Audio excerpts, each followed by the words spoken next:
E eu penso Mas que... não é triste termos chegado a este ponto, porque se andarmos na rua e se ouvirmos o mais comum dos portugueses, ele vai ter uma opinião muito negativa acerca da política e dos seus intervenientes, dos seus protagonistas. Não é triste chegarmos a este ponto? É triste, é muito triste chegarmos a Que este estou a ponto. ouvir e estou a pensar, mas então por onde é que vamos sair?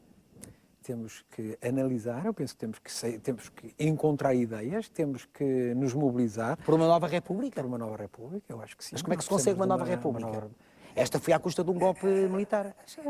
Enfim, a nova república que eu apresento é uma metáfora, uma ideia, no fundo, como sabe, são as ideias e as metáforas que fazem a história, não? E que muitas vezes produzem os acontecimentos, de três coisas. Mesmo que sejam utopias. Mesmo que sejam utopias.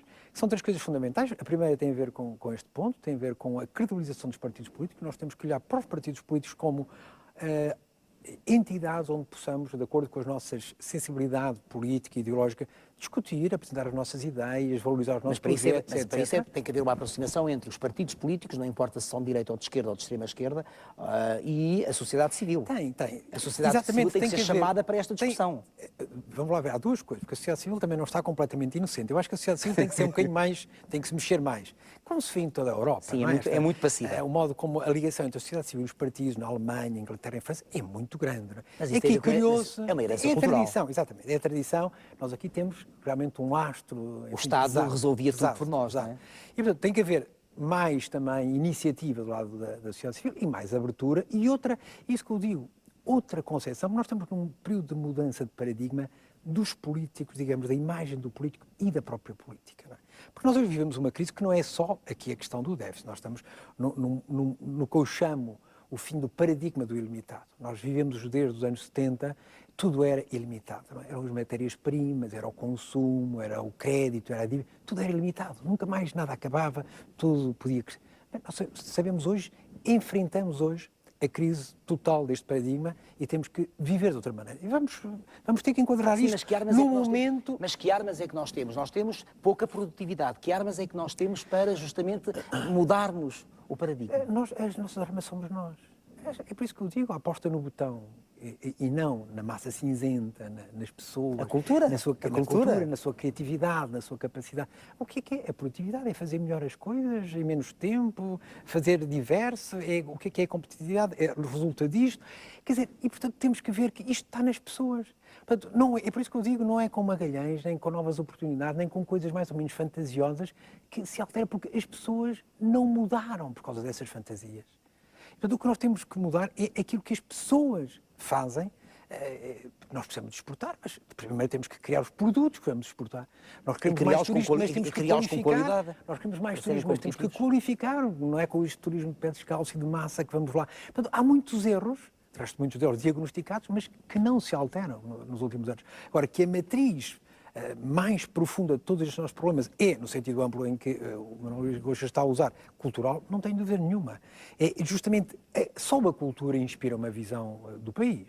Não conheço nenhuma visão do país inspirada na economia ou nas finanças. Isto é instrumental. E portanto, se não se alterar isso, nunca se vão alterar todos os outros problemas. Eu por vezes temo que este tipo de conversas se afasta um pouco do português comum. Contudo, quando falamos de cultura, estamos a falar de cultura para todos os portugueses, não é? Sim. Porque também há uma cultura popular, há uma cultura musical a nível de sociedade recreativa, há vários tipos de cultura que podem tocar todos os portugueses, não é? Sim, a cultura é aquilo que nós temos quando precisamos resolver alguma coisa. É aquilo que cada um de nós tem, as nossas capacidades. Que estamos a falar, quando falamos de políticos, que falamos de uma elite, de uma elite iluminada, e não é isso, não é? Nem a cultura, nem a elite deve ser vista assim. A cultura é aquilo que cada um de nós dispõe para enfrentar a vida. É isso que é a cultura. A capacidade das nossas escolhas, a capacidade para compreender um acontecimento.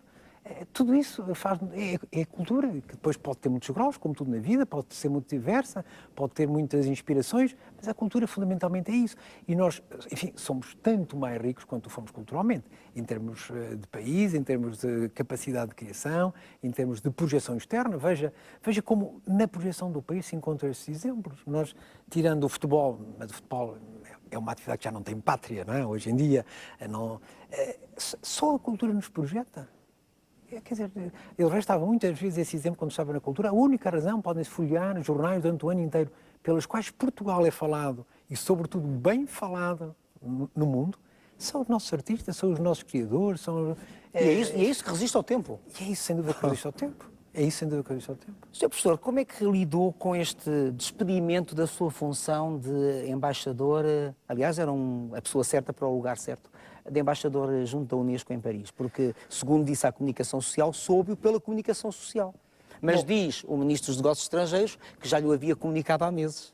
Bom, antes de mais, deixe-me dizer, isso tem a ver com alguma reserva que eu ainda quero manter em alguns assuntos, eu continuo em funções.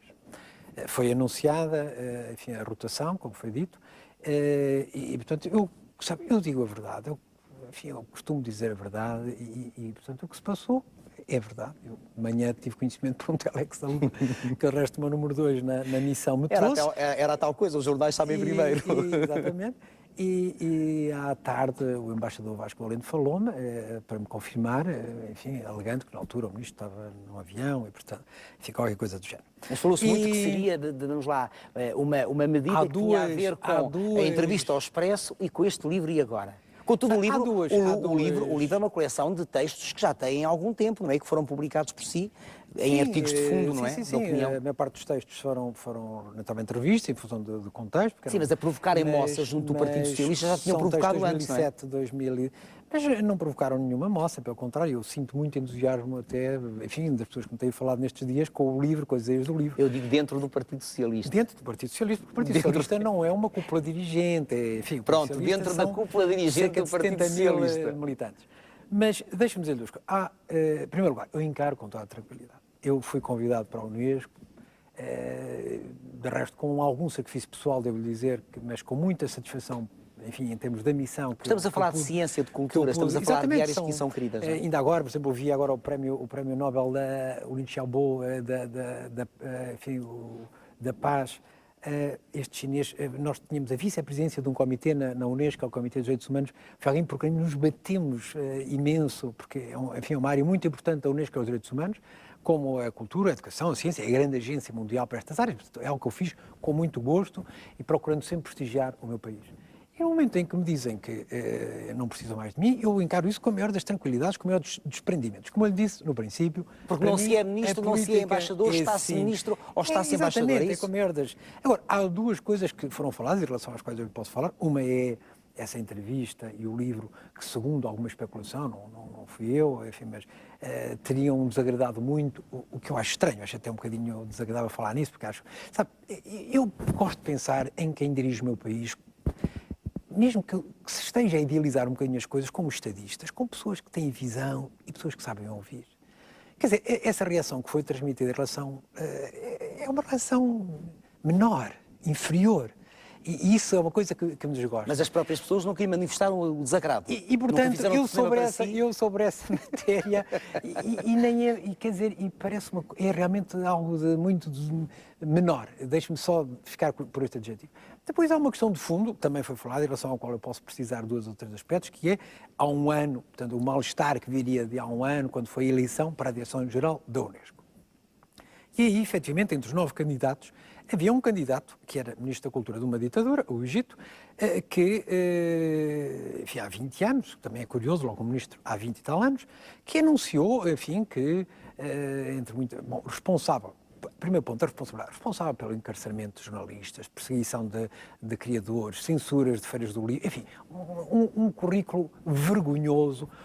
E, portanto, eu senti que aquilo seria um voto escabroso. Não se pode brincar o passado. Era uma coisa dessas. Quando ele é desse... Como toda a União Europeia achou, e, portanto, Portugal, de resto, que esteve sempre numa opção, enfim, humanista, de acordo com os valores da Unesco, de repente, o ministro falou-me, não, a nossa orientação...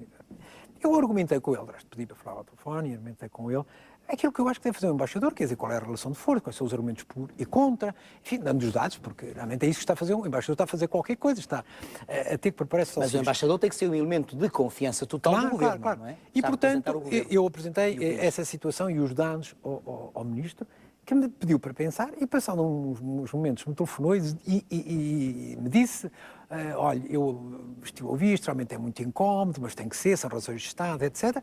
E atendendo ao seu perfil, isto eu não me esqueço as palavras, ao seu perfil humanista, eu proponho, mandamos um telegrama, é como se faz na diplomacia, com as instruções e o número 2 vai votar. Portanto, eu realmente argumentei até o limite, realmente, contra esse voto, mas nem tive que ser eu a votar ou não votar, porque a opção do ministro foi outra. Quer dizer, se tivesse chegado a essa situação, certamente que teria acontecido. Eu nunca votaria, realmente não seria capaz, e portanto, entre o meu lugar e essa opção, para mim as coisas são claríssimas à partida, e nunca imaginei que me pedissem a mim, que de algum modo representa esses valores, e a que estou, enfim, não pretendo representar, mas a que estou muito ligado aos valores da cultura, da educação, dos direitos humanos, que pudesse fazer um voto desses. E, portanto, acho que isso criou algum mal-estar de fundo, depois outro tipo de incómodos, talvez mais recentes, mas tudo isso, sabe, são coisas que não têm importância nenhuma. Mas não tem mesmo. Não tem mesmo. Não tem. Faz sentido continuar no PS? É assim, revê-se neste Partido Socialista? Sabe, o Partido Socialista é um conjunto de ideais, e como há bocado dizia, eu olho para o Partido Socialista e vejo um património que hoje não é respeitado. Não é respeitado ou não é muito seguido. A cultura, a educação, a grande causa da qualificação de fundo da educação. Mesmo hoje, Aliás, foi assim que Guterres ganhou mesmo hoje, cada vez mais, a solidariedade e os valores sociais. Sim. Da solidariedade social. Que tradicionalmente são ligados à esquerda. São os grandes valores do Partido Socialista. Num contexto em que é preciso estar aberto ao mundo, compreender a transição de paradigmas hoje. Nós estamos hoje numa mudança de paradigma brutal com a mundialização, com o acordar da Ásia. O acordar, que é enfim, para quem não sabe a história, porque a Ásia, como sabe, até ao século XV a XVI, foi quem deu cartas no mundo. E, bom, mas tudo isto são os valores do Partido Socialista. Portanto, eu pouco me importa quem está neste momento ou está noutro. Se eu não me identificasse com estes valores, aí eu não estaria. Quanto ao resto, eu em cada momento eu digo as minhas ideias, como digo, eu não... Bem, mas depois isto paga por elas. Mas, sabe, qual é o valor das ideias se não se pagar por elas?